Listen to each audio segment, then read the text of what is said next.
Right. Hello, everyone. This is Dale from Amakari, and this is Duncan from Mind Affinity. We are live. I want to say good afternoon to all our UK/Europe viewers because they're roughly the same time zone. I know some people from the States occasionally tune in and watch me talk. So good morning to our USA viewers. And if you're further east, then it's probably later in the afternoon, potentially evening. So yeah, thanks for joining us. Duncan, I could introduce you, but would you mind introducing yourself, please? For sure. Hi, Dale, and hi, everyone out there that's listening or watching. I am Duncan Price. I love the sound of my own voice, which is really handy, given what I do. And I use my voice not to help people, but to empower people to help themselves. So I'm a hypnotherapist and mindset coach. I specialize in helping people identify and understand what it is that gets in their way. Because the human mind is just amazing, and we're so good at finding new and exciting ways to use that power to screw ourselves over and hold ourselves back. So what I like to do is help people A, identify and understand that, and then B, stop fighting against it, because that's our natural thing, right? Something's not right, so we want to fight against it to fix it, and actually embrace that, because there will be strength within that. And if we turn it to our advantage, we can use that energy to move ourselves forward instead. So that's me. That's awesome. That's what I do. See, I could have introed you, but it wouldn't have been as good as that. It wouldn't have been as dynamic. I don't know, but it would have been interesting for me to see how you would introduce me. Well, it would have been from my perspective, and if I don't know if you remember how we first kind of met. It was on a Facebook forum/group. You advertised your podcast, and I went, "Yes, I love the sound of my own voice." At which point you argued and said, "That's my strapline, pipe down." And then I confessed to you that I had a fear of practitioners like yourself, an unhealthy fear, right? Because I now understand what you do, and actually that kind of leads to my first question. Well, okay, I don't know. See, we're doing it already. No, so it leads to my first question. For people like me who don't fully understand hypnosis, hypnotherapy, and NLP, and the only experience that I've had of it are people like Darren Brown. What are the negative connotations of it, and what are the positives that a lot of people kind of overlook? Cool. So, I mean, the negative connotations will probably be relatively well known by the people who are skeptical. In that the idea is that it's about control. It's about controlling other people. You've got the whole "you are getting sleepy" thing and all of that jazz. And do you know what? Yeah. So he's just that good, folks. He's just that good. No, sorry. When I first trained in what I do, 15 odd years ago, I did some of that stuff myself. It was I got free beer at the pub from my friends, and they consented. So it wasn't. I didn't abuse my powers, as it were. But that's not what I do, and there's a world of difference between the two. So I think to explain it best, I have to explain what hypnosis really is, rather than what it isn't. So please explain. I have no idea what it is. So yeah, go on. Cool. So there's two main elements of hypnosis. And neither of them are really about me controlling you when it's done right. And certainly when it's done as a hypnotherapist, it's actually about me giving you greater control of both of these elements for yourself. So the two states, or the two elements rather, are this trance-like state, which is relaxing and lovely and nice. And it's the "you are getting sleepy," though but just to be clear, don't think I've ever said that, and I've never used a pendulum. So you can get those cliches out of your mind. Also, never made anyone dance like a chicken. Far too cliche. That was my biggest fear. That was my biggest fear. And then, and the other element, so you've got the trance-like state, and then you've got suggestion. So the trance-like state is something you, Dale, and everyone listening has already experienced. For example, think about a journey you make on a regular basis. You get to your destination, and you don't even remember the journey or how you got there. Yeah. Or you're stood in line at a supermarket, there's half a dozen people in front of you, and before you know it, "Can I help?" "Oh, sorry, I was somewhere else. I drifted off." Or anytime you find yourself saying a statement like that, you're in a form of trance. All I do as a hypnotherapist is allow you to access that natural trance state and go to an even deeper level. And I won't go into too much of the science, but you've got different brainwave patterns that you go through as you go through these effectively different mental states, much like you would when you're going to sleep, but it's not the same as sleep. So that's the trance state. Now, here's the really cool thing. I don't need to use that. I just do because it's nice. So that trance state makes it easier to bypass the conscious mind, the worries, the concerns, the doubt, all of the noise and the stuff that goes on, so that we can work more directly on a subconscious level. But Does it only work in person? no. You could in theory, if I consented, you could hypnotize me on this live stream. Yeah, absolutely. And when I explain the second part of what hypnosis is, you'll realize that I kind of already am. Um, so that trance state, I mean, I work with clients over Zoom, and I have an online relax club, there you go, promo, which has loads of audio tracks, including hypnosis tracks and a weekly live hypnosis session. And I get people that message me saying, I think it was great tonight, but I only really remember the beginning and then you telling me to wake up. So it must be good. So it definitely works without being in person. And the reason for that is that I don't create that state, you do. All I do is encourage you into it, because it's a natural thing that you do for yourself. And without any hypnotherapists in the world, you'd still enter into that state. You know when you're sat watching a fire, like just an open fire is a great example of this, or sat around a campfire and you've just zoned out from everything else that's going on. You've got no other thoughts in your mind. You're just watching the flames dance, and there's something really primal and calming about that. Yeah. That's all I'm doing. I'm helping you reach that state. I'm being the fire. I'm just or offering you suggestions and influence that help you to feel that way. And that brings me on to the second part, right? Suggestion. This is the bit where people feel like it's about control, and it is, but it's not about me controlling you. It's about me giving you the control. So we're surrounded by suggestions all the time, every day. And some of them are really blatant, like a billboard or a newspaper article or advert, or a Facebook ad as you're scrolling through your feed. They're quite obvious suggestions. Book now, eat this, buy this, do things. We saw you clicked on this a few days ago. Now it's on your Facebook feed. Now you want it, right? Yeah. There you go. Oh yeah, clever marketing stuff. So suggestions are around you all the time, but they're not just marketing. Suggestions come from all around you, including your friends and family. When you're growing up, you're surrounded by, traditionally, not for everyone, but you look up to your parents, and your parents give you a lot of guidance. You learn an awful lot in the early years of your life by watching what they do. It's not even necessarily what they say to you to do. So your parents' mindset around money, here you go, you can link it to accounting now. But the way that your parents think about money and finances is something that we tend to learn and take on board from our parents. And then as we grow older, if we're open to and ready to, and someone gives us the opportunity, we can relearn that. We can change our views on it. As an accountant, I would say, spend less and save more. That's generally the advice we give. Or if you're going to invest wisely, have a plan.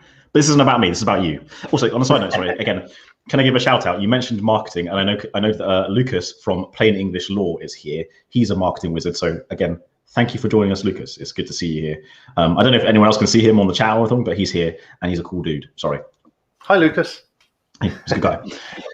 So suggestions obviously are more powerful if they come from someone that we respect or give authority to. Even if we don't necessarily like them, we tend to give authority to people anyway. And so then they have an even greater impact. For example, you walk into a room full of people you know, and someone goes, "Oh, you're right, Dale. You're looking good today." How does that make you feel? It makes you feel good, right? Equally, if someone says, "You're right, mate. You look tired." Oh, now that you mention it, and there's magic in that sentence there. Now that you mention it, because someone points out that you look tired, and you kind of, what you do without meaning to is you do a mental scan of your body, and you go, here are all the signs that I'm tired. The worst is I get it sometimes is I'm not tired. I'm like, you look tired. It's like, that means I'm not tired, so that means I must look crap. That's exactly what that means. I don't know if that's happened to you, but someone says, "Oh, mate, you look really tired." It's like, I'm not tired. I'm just, obviously I look bad though. Oh, well. Feels good, right? And so these suggestions have a lot of power. But of course, there's one person whose suggestions have more influence and power over you than anyone else. And spoiler, it's not me or a hypnotherapist necessarily. It is you yourself. What you believe has the ability to impact how you behave and how you interpret events around you and everything else that goes on in your life. So if you can work on that, if someone can help you to shine a light on the beliefs that you have, because we don't know that they're a limiting belief until we've realized that they're limiting us, right? People talk about limiting beliefs a lot in my industry, as if people are going to know that they have a limiting belief. But it's not until you realize that it's holding you back that you can recognize it for what it is. And that's not normally until after you've started dealing with it and fixing it. I'm intrigued. So sorry, I don't want to talk over you. No, I've just got so many questions I want to ask. Like, the way you make hypnotherapy and the work that you do, it's all actually quite, I would say benevolent. That's not the quite word. It's all quite helpful. At what point did you decide you wanted to get into this kind of work? So you said you've been doing 15 years. So first of all, that means you're older than you look. Congrats. But like, have you always been this way in terms of your personality, want to help people? Have you always wanted to go like into healthcare, psychology, medical? What kind of sparked it for you? See, normally when people say to me, "Have you always been this way?" it's not such a compliment. I mean, I've always loved to help people, right? I was always that guy that people would come to when they wanted to offload themselves and unburden themselves of their problems. But I never, or at that point, hadn't really thought that it's what I wanted to get into. I certainly didn't want to be a counselor. I'd seen far too many counselors just get more and more stressed and take on all the problems that they're trying to help people deal with. I knew a couple of counselors that really didn't have a very good balance in life. So I was never really attracted to that kind of thing. But I did enjoy helping people and sharing knowledge and supporting others. So I guess to an extent, I'd always wanted to help people. I studied psychology at A-level and kind of thought I enjoyed the geeky element of it, because I kind of went into it thinking it's going to be about prodding chimps and not literally, obviously, and learning about human behavior. And it is, but I hadn't realized until I really got into it and started doing it just how much of it was maths. And you love numbers. I'm more about words and statistics and science, because statistical probability and things like this is really important in psychology. So there was kind of that element to it that I found quite enjoyable as well, as long as I had a calculator on hand to do the basic maths. So yeah, it wasn't until I left school and went into the world of tech. I did lighting and sound and things like this, and I was also a DJ. What's your DJ name? I didn't have a specific DJ name. I was doing wedding DJs, wedding discos, and things like this. Okay. So it wasn't like DJ Duncan. Didn't need the I mean, to be fair, on my business card, it did say DJ extraordinaire for a while, which was good fun. That was a sideline business that just kept me busy at weekends, really, rather than a main focus. And I worked for a rather large company where I kind of started kind of near the bottom and worked my way up and ended up doing sort of working for head office and coaching managers in new systems that were coming out and things like this. So, that was all great fun. But realized that that's not really what I want to do with my life. And I'd been helping other people to recognize that they would be happier doing other things. And I thought it was about time I took my own advice. That's when I started doing it full time. But where it really started was I went business networking, and I met a bloke who was a hypnotherapist. And I thought, what a load of I won't say a rude word on your broadcast, but I thought it was a load of rubbish. I was intrigued, but I kind of didn't have a very kind of like where you were at before we chatted. I knew about stage hypnosis, but I'd never really considered it as a therapy, and I didn't know if there was really. Surely it's just a showmanship thing. It's not real, right? So I had a chat with him and found out more about it and got more curious. And then there I was, roughly 15 years ago, laying on this carpeted floor, staring up at polystyrene ceiling tiles and thinking to myself, this guy has the best job in the world. He gets to spend his life not helping other people, but teaching them the skills to help themselves and empower themselves. I was on a self-hypnosis workshop, so I was learning how to use hypnosis on myself, which at the time was a really weird idea to me because it was all about controlling someone else and putting them to sleep. So yeah, and then when I just discovering it and realizing just how powerful it was and what I could do with it for myself, that's what got me on the track of right. I want to do this for other people, and started doing it. Studied hypnotherapy and NLP diploma course. You said something there that I'd love to ask about. NLP. What does it stand for? Yeah. It stands for neuro-linguistic programming. Sounds awesome, right? So I use elements of NLP in what I do. I do think there are elements of it which no longer form part of my personal approach to helping people. I'll just put it that way. So NLP, neuro-linguistic programming, let's break it down. Neuro, to do with the senses, neurology, so how we experience things. Linguistic, because it's about language and how we communicate, not just verbally. And programming, because it's about programming or reprogramming the mind and how we do those things. So in essence, we pick up on way more than we necessarily realize that we pick up on when we communicate with other people. It's not just a verbal thing. There's so much tone and body language and other things that go into how we communicate.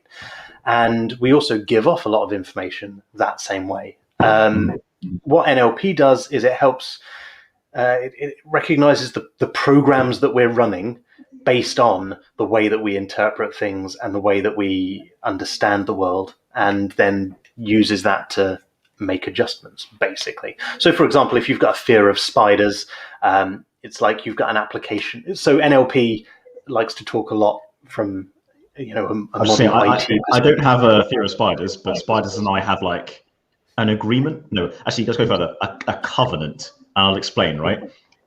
Especially in summertime, if in summertime they're in the corner of the room with their web, gobbling upon mosquitoes, I'm like, fantastic, good job, spider. The moment they encroach upon head height, they're risking it. And if they go at shoulder height, the covenant is broken, and that's when a flip-flop comes off and they might die. I might catch them if I'm feeling nice, but most of the time I'm not a huge fan of the spiders. Is that a fear, or is that more like a dislike? I would call it a dislike, but labels are labels, eh? It's up to you to decide whether it's a fear or not. To me, the logic is that if it's not impacting on your quality of life and it doesn't get in your way, I don't see it as a problem. That's kind of my logic. I think that's good logic. That's really good, actually, because I think a lot of people sometimes overthink these things in terms of like anxiety and fear, but actually sometimes these things and these emotions are quite natural. But if it's not actually affecting you to the point where you can't do something, enter a room, do your job, then actually it's not that much of a problem. Is that what you're saying? I don't want to put words in your mouth, but there's a practical side to it. Absolutely. So, I mean, I had a client, really, really lovely lady, and I'm just thinking and being aware of how much I can and can't say. What she came to me for was completely unrelated to the spider thing. She had an ongoing, really challenging thing that she'd seen other professionals for and got nowhere with, but they'd basically ruled out that they'd confirmed it was not a physical thing that was leading to this ongoing problem that she had, and basically kind of got to the point where everyone had gone, and then she came to see me. I'm really glad she did. Now, in the first session where we worked together, because I realized that what was causing her problem, as much as anything else, there was other elements to it, but at the core, the biggest thing was that she believed that she had this problem, and she didn't have the confidence and the self-belief to be able to fix it or do anything about it, because she didn't perceive herself to be strong enough to do so. So she also had a fear of spiders, to the point where if there was a spider, she would freak and run out, and she would not be able to stay in the same room as a spider. So in the first session, what we did is we went, right, let's forget about all the other stuff. Let's fix this, just so that you can see how much power you have to turn things around when you really want to, and if you know how. And so in that session, we used elements of NLP to help overcome that fear of spiders, to rewrite that program, if you like. And it's not like, so the way it's often described is you've got like a whole series of different applications that you run. And when you see a spider, if you have a fear of spiders, it's like clicking the button to run that application, and then that application runs, which is see spider, adrenaline increase, rapid breathing, run away screaming. And what we do is we go in and we reprogram that app to say, okay, you see spider, you have a response, but this time you take a deep breath and very calmly run away screaming. No, very calmly deal with the situation as you wish to. And so yeah, basically we helped her to do that. And I was really clear and made sure that she realized and understood that actually I showed her how, but she's the one that actually did the work and made that change. She went away and actually within that week, just conveniently, she opened up a store cupboard at work and there were a lot of spiders. And she don't get me wrong, she didn't go, oh, look, cute spiders. But she opened the door, she saw a lot of spiders and she went, huh. And went to go and grab what she needed and then went, oh, that's new. Grabbed what she needed without going into the cupboard and needing to go near the spiders. And walked away. So she didn't feel comfortable per se. It's not like she wanted to go and give them all kisses and cuddles, but she noticed them and realized that it wasn't going to stop her getting what she needed. And it was only after she'd noticed them that she went, oh yeah, I'm okay with it. That's really awesome. Yeah. That kind of leads me to, I've got two kind of follow-up questions on NLP. The first one is, do you think NLP has a place in the business world? So I met with a sales director about this years ago who said that he had NLP training and he used it to his advantage. It may sound kind of like really devious. This person isn't devious, by the way. He was just saying, like, when you have the training, you actually makes you more aware of how people communicate, like you said before, and it helps him be a better salesperson. Do you think NLP training or awareness can benefit either business owners or people in their career in general, just by having that awareness of it and how it works? So let me rephrase that and throw it back to you. Do you think understanding people better helps you to work with people better? Right? It's hard not to imagine that that's going to be useful. And so, in essence, that's a big part of what NLP is about. It's about learning to communicate better with people. There are different levels of it, different applications and different ways of using it. It's a tool. And to me, tools and techniques are not the solution, but they're a great way of dealing with symptoms that help you get to dealing with the solution of the actual problem. And so I think it's the same thing. Now, a little knowledge is a dangerous thing. And I've seen people learn a bit of NLP and then go and just use it terribly. A great example of this would be, someone who's read or heard that using someone's name in conversation makes them feel more, builds rapport and helps them feel more comfortable with you. Absolutely. That doesn't mean if I'm wearing a name badge and you come up to me and repeat my name 5 times within the first couple of sentences, I'm not going to think you're a freaking weirdo, right? Oh, it'd be really weird, Duncan, if we had this conversation, Duncan. I kept on saying your name, Duncan. You'd be like, well, absolutely, Dale, yeah. Like, now, and it's the same thing with like body language, because that's a part of NLP as well, not exclusively NLP, which is, another great example is us. If someone's got their arms crossed, that's closed body language. It means they're not interested, they're not listening. Well, yeah, they could just be cold, right? It could be a cold day. It's not about any one thing. It's about the bigger picture. So yeah, NLP can be really helpful. And people have this idea that, if you're manipulating people into selling them something, then that's evil and bad and wrong. And ultimately, if you're planning on using it that way, then there's something that's not necessarily the most positive thing, but it's not the NLP, it's the application thereof. If you as a salesperson believe in what you're selling and you know that it can make a difference to people, you want every tool in your arsenal to be able to help people in the best way that you can. And part of that is also understanding whether or not your product is right for that person. I have an initial consultation with anyone, or with the vast majority of people that want to work with me. And the whole point of that is to understand, is this the right way forward? It's not for me to sell to them. It's so that we can make sure that we're both looking for the same thing. And any good salesperson will tell you a no is a really useful thing, because it either stops them wasting their time or they can understand what the objection is, so that they can either better communicate how their solution will actually help that person, or can understand that how to improve their product or offering, right? Yeah. And I had a second question on LLP, and I think you've kind of answered it, but I'll ask it anyway, just in case you want to rephrase it. As someone who has been trained in NLP and practice it, do you find it hard to turn it off sometimes? Like, No, do you not find at all. yourself So constantly yes, analyzing, or is it just like, nah, you only no, do it when you're in it's a sessions really or? it's a really great question, actually. The simple answer is no. I don't struggle to turn it off at all. But I think that's partly because I come to it from a place where I naturally have an affinity for people and the mind. Hence my business name, Mind Affinity. Good name, Mind Um, Affinity. Yeah. yeah. So to me, building a rapport with someone isn't something I've sat down and studied to learn how to do. It's something that I just do. Um, Learning how to do it or learning the theory behind it helps me to understand it better and helps me to be more mindful of not saying the wrong thing or accidentally influencing people in a way I didn't intend to, etc. But I wouldn't say it's hard to switch off from it. Arguably, the answer could be yes. It's impossible to switch off from it because it's just who I am. But yeah, no, I don't find myself sitting there and constantly analyzing everyone. That just sounds really tiring. And there are people that do NLP that do that, and great, good for them. But just sounds like a lot of effort and mental energy for me. Yeah. No, that's what I was thinking. Okay, one of my random, completely left field questions.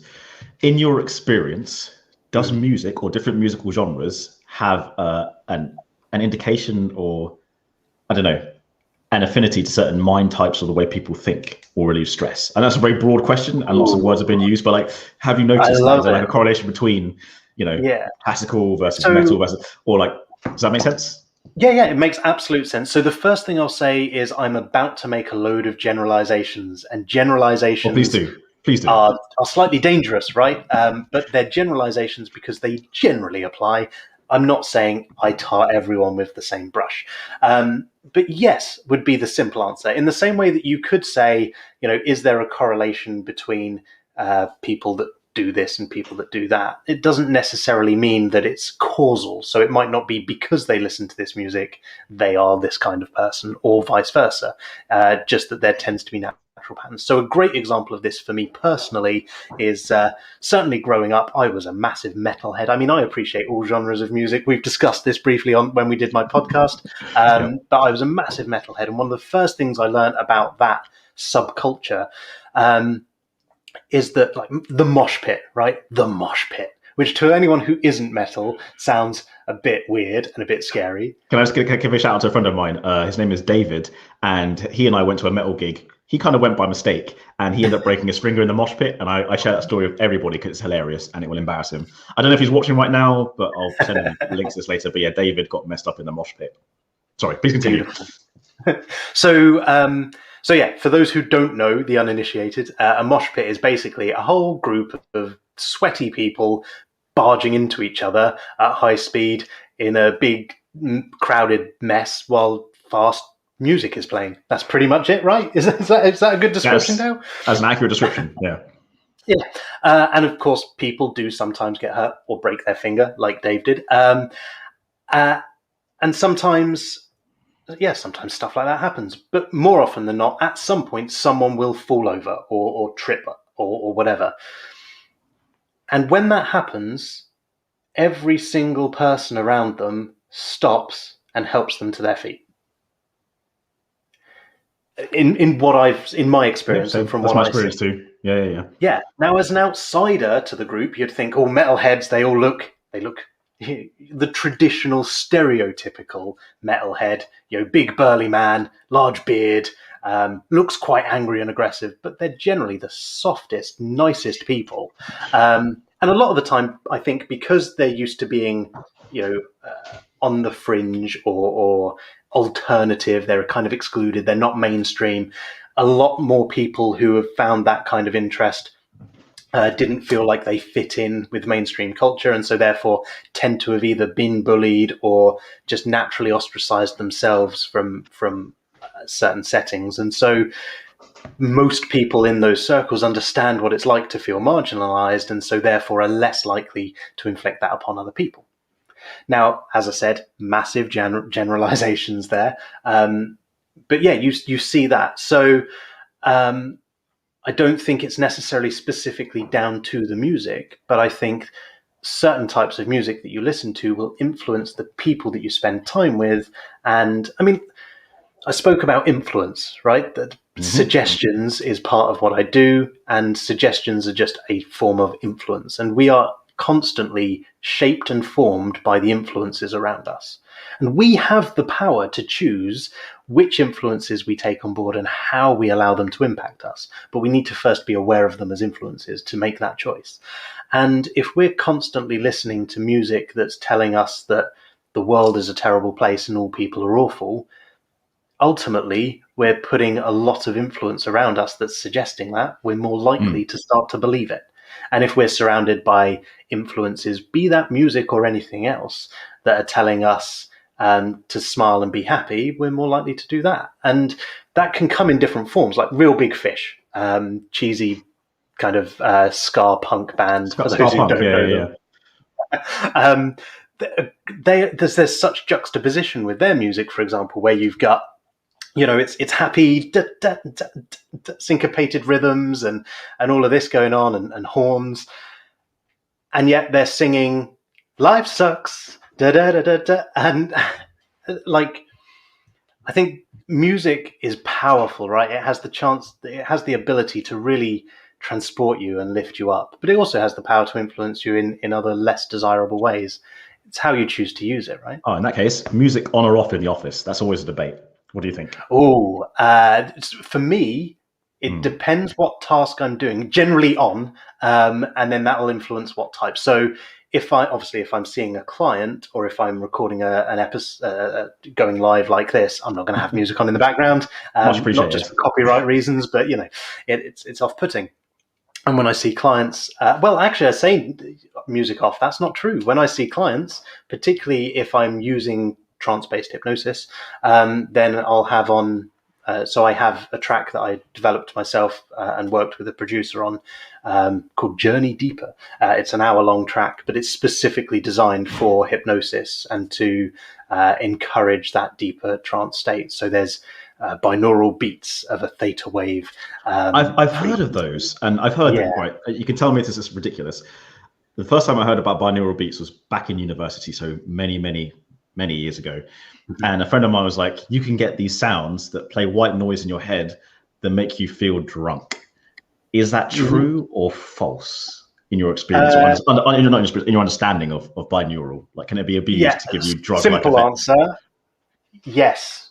But you'll notice the hesitation there. So ultimately, yes, it's entirely plausible. Different people will respond to different levels with it. But you play the right sounds, and it can really influence people to feel differently. Yeah. Cool, good to know. And a follow-up question from what you said about being in a trance, and this is a proper layman/noob question from me. Difference between being in a trance and being asleep, and do you always go into a trance before going to sleep? Really good question, and something that many people have struggled to answer for a very long time, actually. So you say it's a layman's question, and it is when being asked by a layman, but it's a really insightful question when being asked by an expert, right? Also, thanks, Sam Sam. Eaton's here. Hi, Sam. How's it going? Sorry. No, that's cool. So there are different brainwave patterns that we go through when we enter a trance, and they mimic the brainwave patterns that we go through when we drift off to sleep as well, which makes it all the more complicated to answer your question. But so the first thing I'll say is, yes, when I use trance-based hypnosis, I know that people have gone into a trance rather than just falling asleep. For a number of reasons. One, the lasting impact of the suggestions and the way that I've worked on that subconscious level implies it. Another is people wake up. So when I bring someone up and out of hypnosis, I do so pretty much in the same way every time. So I'm going to count from 5 down to 1. With each number I count, you become more aware, more awake, and different things happen on different numbers. And then I count 5, 4, 3, 2, 1, and everyone wakes up. So if someone's going to wake up at that point and all I've done is count, and generally people then report that they remember me counting up. Obviously, they're aware enough on a subconscious level for my words to still be having an impact. So yes, that's different to sleep, because if someone's sleeping and you go, okay, you're going to wake up now in 5, 4, 3, 2, 1, they don't. Unless they're a really light sleeper, and it's no surprise if a complete stranger walks into your bedroom, starts counting at you, that would probably wake you up. So it's obviously context dependent. Sorry, I'm listening. I'm just pouring myself a little bit more coffee. Sorry, please continue. Go for it. What's the difference between sleep and trance? A really difficult question to answer, and partly difficult because everyone has their own individual, like, it's very subjective. People experience it in different ways. It's like asking the difference between meditation and hypnosis. It depends on the individual and their interpretation as much as anything else. I don't know why, but when you said that, in my mind, I immediately thought they're two different things, but I don't know why. But now that you're saying it, I'm like, actually, right, they are pretty similar. You kind of lose control at a certain areas of your mind so that you can relax. But how it's done, have I got that wrong completely? You're rolling your eyes. No, you haven't got it wrong completely. The weird facial expression that looked like a dog chewing a really chewy toffee was the fact that you said you lose control, and I don't think you quite meant it in that way. But my reaction was very much, no, you don't lose control. You take control, if anything. You just spent the last 20 minutes explaining to people how hypnosis is not you as the practitioner taking control. So yeah, me saying those words, apologies. I'm not trying to undo all your hard work, because I think that's for a lot of people. I can't speak on behalf of everyone, but I think for a lot of people that is the fear, right? Like our minds are very precious to us. And to have someone potentially doing stuff to it and you not understanding how it works, or potentially losing control, is quite scary, right? Because it's absolutely, it's a lot of who we are in terms of my response to that is, do you know what's scarier? The whole world having an ability to control and influence you, and you not being aware of it happening. I mean, and to that, I'm gonna again. I shouldn't do this. It's naughty. Poke fun or respect some of our marketing friends in business, right? Because marketing, by its very nature, has the ability to control how we think and what we do, what we eat. And I know for a fact that there's some things, products on the market that have been marketed so well that we believe they are a certain thing for us, but actually they're not. I'm talking about nutrition and diet here. I'm not an expert on this, by the way, so no one quote me. But like, there's things that we eat for breakfast, not naming names or brands. Actually, if you took down their base components and how much fat or sugar or whatever's in it, you'd be like, that is not a good breakfast material. But somehow we all have been conditioned to believe these things are good for us and a good start to the day. The very line, breakfast is the most important meal of the day, is a great example of that. You know who said that, right? Kellogg. Genuinely, that's where the quote comes from. That's where that line comes from. And cornflakes were invented by mistake. They were originally, I believe, I could be wrong, but I think they were originally designed to help digestion, as it were. They then started selling them as a food product and for breakfast. That's what I heard too. And I'm going to steer the conversation off the back of Samantha Colton's comment. So Sam, thank you for joining us. She says, another great live. Mental health in the workplace is hugely important. Great to see you address this and helping to make it clearer. Now, I know there's something that you kind of specialize in that maybe you want to share with people, specifically around kind of sleep. Is that right? That's one of the areas you focus on and specialize in. How can sleep affect mental health, and how do you? Are there any tips or advice you could give people watching this now in terms of their mental health and sleep that aren't, giving away the whole cow for free, if that makes sense? That was a terribly phrased question. Sorry. No, it's good. I was trying to keep up because I'm not sure if it's your internet or mine, but something was going a bit wobbly there. So hopefully everyone can still hear me as I give my answer to what I think you were asking. So mental health in the workplace, you're right, is so important. And actually, so Relax Club is specifically designed to help that. And I go into companies. So one of the services I offer to corporates is a workplace wellbeing assessment. Basically, how everyone has a health and safety assessment to make sure the physical safety and health of their employees is looked after, and they wear helmets, don't climb ladders, and make sure there's no spiky things pointing out. So we're really proactive when we talk about physical health, especially in the workplace, because we don't want people to go off work ill, right? That's the main reason. As an employer, we want people. We care about our staff. Good employers do. We want people to stay at work and be productive. We want low staff turnover and low absenteeism. So we therefore take away the risks as best we can and minimize the impact if something does go wrong. Why aren't we proactive with mental health in the same way, right? So I go in and I basically do a mental health risk assessment of the workplace, identify things that they can improve or do within their company to make a difference to that, and help them to do so. And I think it's so important because when we talk about physical health, you think about eating a salad and going for a run. When someone says mental health, you think about anxiety and depression. Just so we're clear, when someone says physical health, I never think of salad, by the way. Just we're perfectly clear. Good. But the tendency is that people think about the good things, the good side of physical health, right? They don't think about broken legs and diabetes. That's not the first thought that comes to people's head when they think about physical health normally. Mm-hmm. And so with mental health, I'd love for it to be the same thing. People hear the terms mental health and they think about being happy. Because mental health isn't something that we've only got when it's bad, right? So wouldn't it be great if we could think about mindfulness and doing things proactively for ourselves when we think about that instead? So, sorry, the other part of your question, you spoke about sleep. And yes. Ultimately, sleep is fundamental to physical and mental well-being. It plays such an important role in being the best that we can be, right? For whatever reason we want to be, for whatever that means for you. So I kind of, a little bit by accident almost, became known as a sleep expert. And it all came about because I was seeing, I had some trouble with sleep in the past and dealt with that and fixed it, which was great.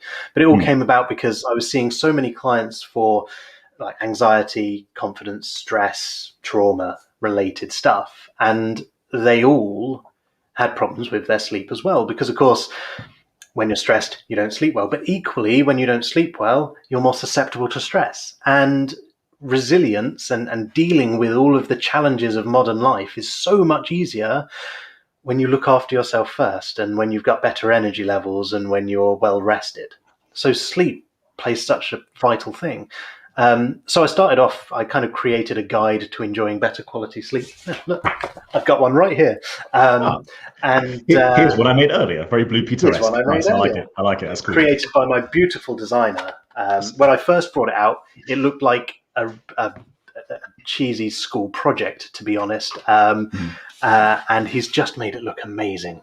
But anyway, that does look very slick. Very slick. Yeah, so Simon Clements, check him out. But anyway, what was I saying about it? Yeah, so I kind of created that guide initially just as something to stop me having to repeat myself all the time about tips and tricks on how to sleep better for my clients. And then slowly but surely I've ended up sharing it more, doing more with it, and then doing webinars for people and companies on how to look after yourself and sleep better.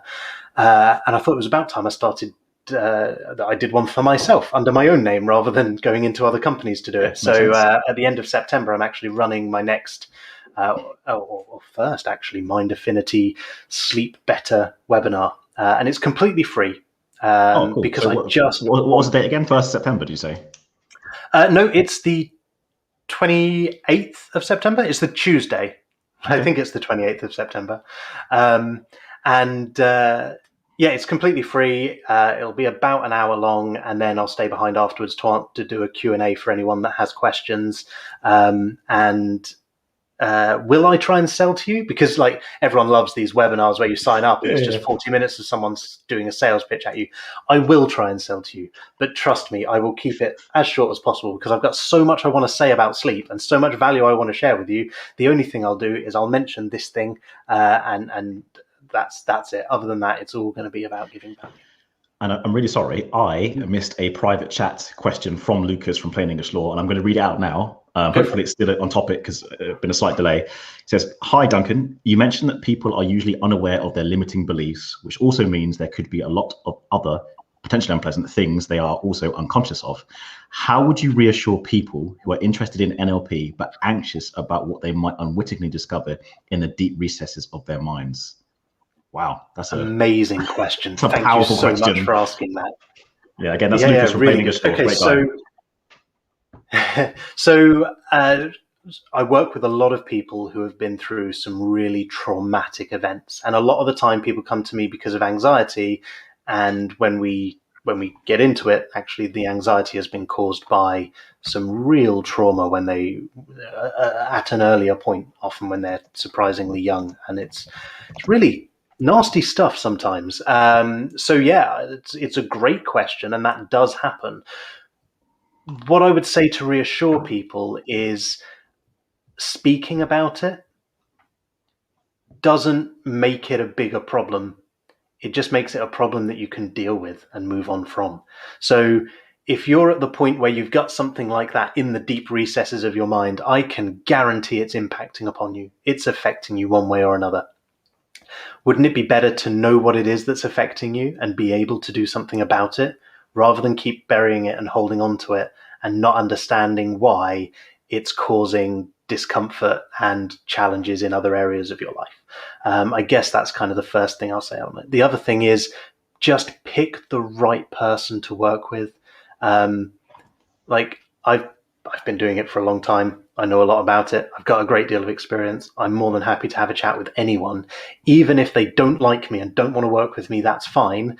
Get in touch and I will help you know the right questions to ask and how to find the right person for you that suits you to talk to. But yeah, it depends very much. If you just want to deal with a fear of spiders and you don't want to deal with stuff that happened in your childhood, that's okay. There's nothing wrong with that. Just find someone that only wants to deal with a fear of spiders and doesn't want to deal with the stuff beyond that, and keep it focused on that, and you'll be all right. It really is about finding the right person, I think. And yeah, I mean, does that answer the question, do you think? I mean, I think it does. So basically, there's I get it. Like I said, there's a fear of potentially uncovering things that have been holding you back. But you're saying if you don't know what those are, then they're still going to be affecting you either way. And generally speaking, it's better to know what those things are, right? And then at least you can potentially deal with them. Correct? That's my understanding. And yeah, that's what I would say. And do you mind if I be a bit cheesy about it as well and bring it back to business? Like it's the same with your business, with your accounting, with your numbers, whether not even accounting, right? You need to know the health of your business, or in your career, right? You need to have goals and ways to measure your success and what you're doing, whether you are a business owner, whether you are an employee, and you need that feedback. And if you're worried about what you're doing at work because you don't know what the goals are or the parameters are or the things that are underneath, then it would be better to know. So why would you not do the same with your own mental health and your own mindset, right? Yeah, absolutely. Yeah. It's like, right. I've got this lump, but I won't go and get it checked because it might be cancer. Well, do you know what? If it's going to be cancer, it's still cancer whether you get it checked or not. Knowing the result's not going to change the reality, but it will allow you to get the treatment you need and deal with it before it becomes a bigger problem. That's a pretty good analogy, actually, isn't it? Yeah, that's really cool. No, thank you for answering that question. I'm going to throw this one at you because we've only got like 10 minutes left, and I didn't prepare this, so you might be surprised and you can respectfully decline. Would you consider trying to hypnotize me in the last 5 minutes, see if it works? I'm willing. Ooh, great question. Yeah, sure. Why not? There we go. Why? And I, Dale Rodriguez, of being of sound body and mind, unhypnotized before this, I'm willing to be made look a fool for the next 5 minutes. Actually, do you know what? No, not a good idea. Well, so my reluctance and hesitancy is not about working with you. It's about live broadcasting it to the rest of the world at the same time. Because there's erring very much on the side of caution. There's that concern that if I'm broadcasting it to all and sundry, I wouldn't want to be unintentionally impacting upon someone else who isn't consenting to it, if that makes sense. Good, cool. Sorry, people, sometimes we do, I'm not gonna lie, when I do these live streams, there is a certain amount of preparation involved. Sometimes there is more or less depending on the guest and who's coming on. I literally just do that at Duncan, so apologies for putting on the spot there. That's not cool on my part. I would love to. It's a great question, and do you know what? It does sound really fun. I tell you what I can do though. I can influence you a little bit. So let's have some fun. I can. I don't know if you'll know this one on, if you will have experienced anything or seen anything similar. But I can make you turn your hands over without touching them, like across the screen. So place your hands out in front of you. Do people need to see my hands, right? Yeah, no, the other way up.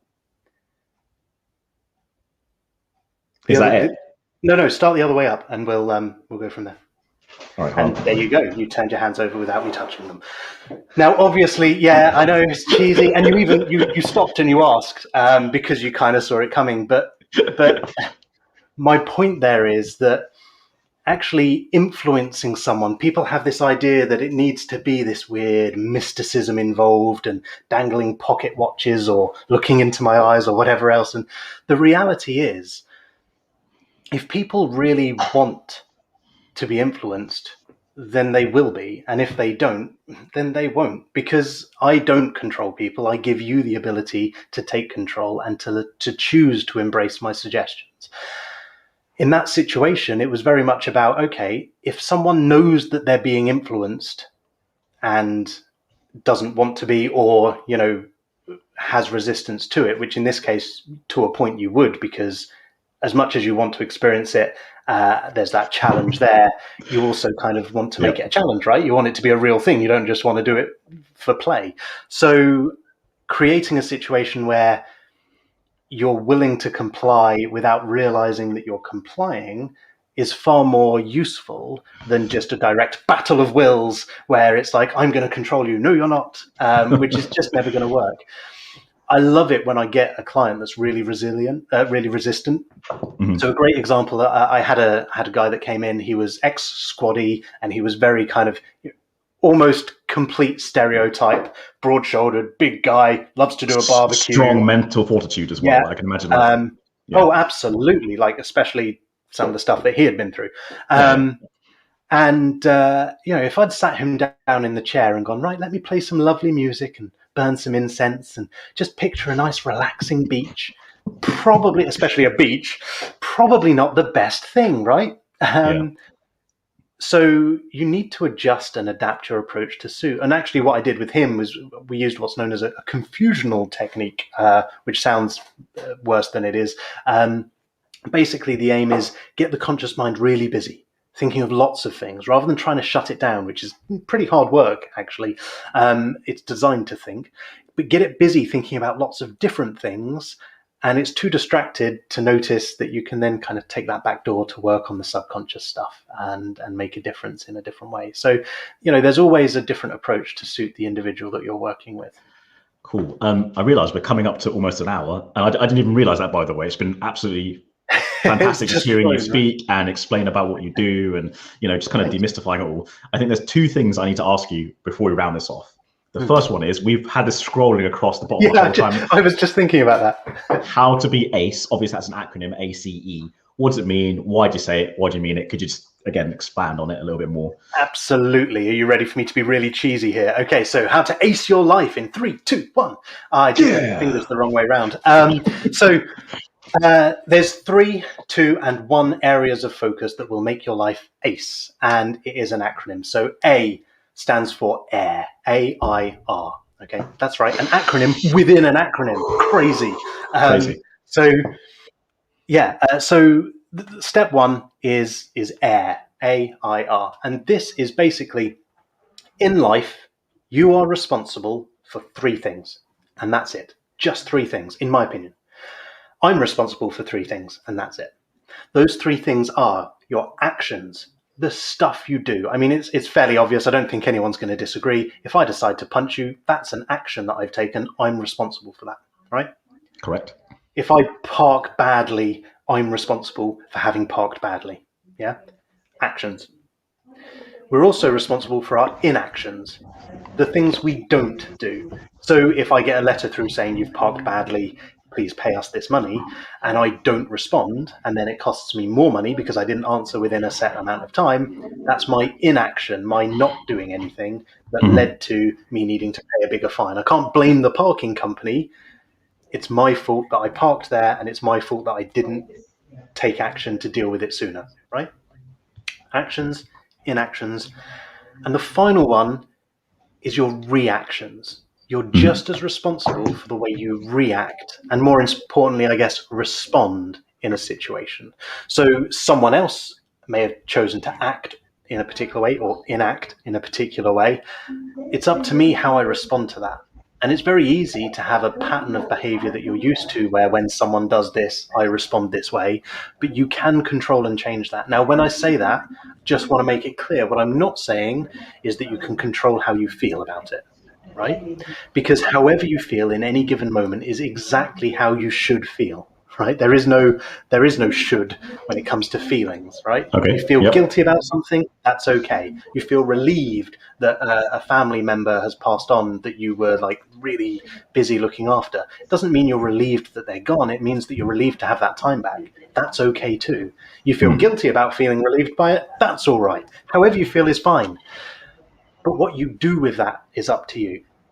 So recognizing and acknowledging how you feel is great, but you can still choose what you do about it. I mean, I'm aware of the time ticking, so a really short story. I remember when I was younger, and this was kind of like a real turning point for me. I just didn't realize it at the time until I looked back on it. I had a favorite cup, and it was really cool because there was a straw that went around the outside. Anyone remember those? And Yep, they're awesome. and yeah, we were eating dinner outside. My mum brought me orange juice in my favorite cup, and I drank. And she took a sip before she put it down. And I was really young, just to be clear. And in my mind at the time, outrageous! How dare she drink from my favorite cup? And I got angry, and I threw the cup across the garden, and it shattered into pieces, and I broke my favorite cup. Now, the next thing I remember is being sat on the end of my bed in my bedroom, probably having been sent there for throwing my cup, but possibly having stormed off, I don't know. And I remember sitting there and thinking, well, that was stupid, wasn't it? It's my fault. I did that. There's plenty more orange juice in the house. It's not like there's a limited number of times you can drink from the cup. I got angry for no reason, and I threw that cup, and I've broken my favorite cup now, and I'm the one who's got to suffer for it. And at the time, I really beat myself up for it. But actually, looking back and reflecting on it, it's a great lesson. Like, it's not my mum's fault that my cup's broken. She drank from the cup. It's my choice to behave in the way that I did as a result of how I was feeling. That's what led to me no longer having my favorite cup, right? So the actions and the inactions are important, but they tend to come from the reaction that we have, and you have more control over that than you realize. So that's actions, inactions, and reactions. Yep. Then the C is about controls. This is the two things, and that's basically, you've probably heard it said in a million different ways. You'll probably know the Serenity Prayer. I know that's probably more your version of things. So it's something along the lines of, grant me the strength. It's to grant me the strength to change the things I can change, but the grace and humility to not, to understand that. Thank you. There you go. And then a really key part, and the wisdom to know the difference, right? Well, I've just told you the difference. Is it your action, inaction, or reaction? If it is, you can control it. If it's not, you can't. You can't control what other people's actions, inactions, and reactions are. Bring it back to how you respond and what you do about it. That's where you have the power. And then finally, E. Now, this is where I cheated slightly to make the acronym work. So I jumped over to Latin. If I'd kept with English, it would have been an S, and ACS just sounds like a furniture company. So E is for ego, and I mean that in terms of the self. Ego literally means I, or self. And the reason that's there is because that is the one single most important thing that I can share that you will have heard from a million other people. Put yourself first. If you don't look after yourself, you can't look after anyone else. Look after yourself. So that's how you can have an ace life. There we go. Thank you. Is it cheesy enough? It could have been cheesier. You could have had like maybe a salesy American accent. I don't know. In my head, that's how I hear cheesy. Yeah, be ace, buddy. Sorry, I shouldn't do that. There's probably Americans watching this. I love you all, really. Thank you so much for taking the time out of your day to kind of talk to me. And thank you so much for having me and letting me waffle at you. It's been good. It's not waffle though. It's super helpful. It's just stuff that people need to know. So thank you. So again, promo time, 28th of September. You're doing a free webinar on sleep, because sleep is very important in terms of mindset. And yeah, if anyone wants to get in touch with you, what's the best way for them to get in touch with you? Mindaffinity.co.uk. That's how you spell it. Mindaffinity.co.uk/sleep better will give you the link to the sleep guide, or just mindaffinity.co.uk. You'll find contact details on there, and everything else. I'm also on Facebook and YouTube, and I'm on LinkedIn, but not very active, and all of the usual places that you can find people who pretend they're professional. Awesome. I just want to thank you again to everyone else who's joined us. So Sam Eaton, Samantha Colton, Lucas, a few other people that are watching that have made comments. Just thank you for joining us. Thank you for listening, and see you in a week or two's time with our next guest. And again, Duncan, thank you very much. Dale, thank you so much, and thanks to everyone for listening. Cool beans. Thanks, dude.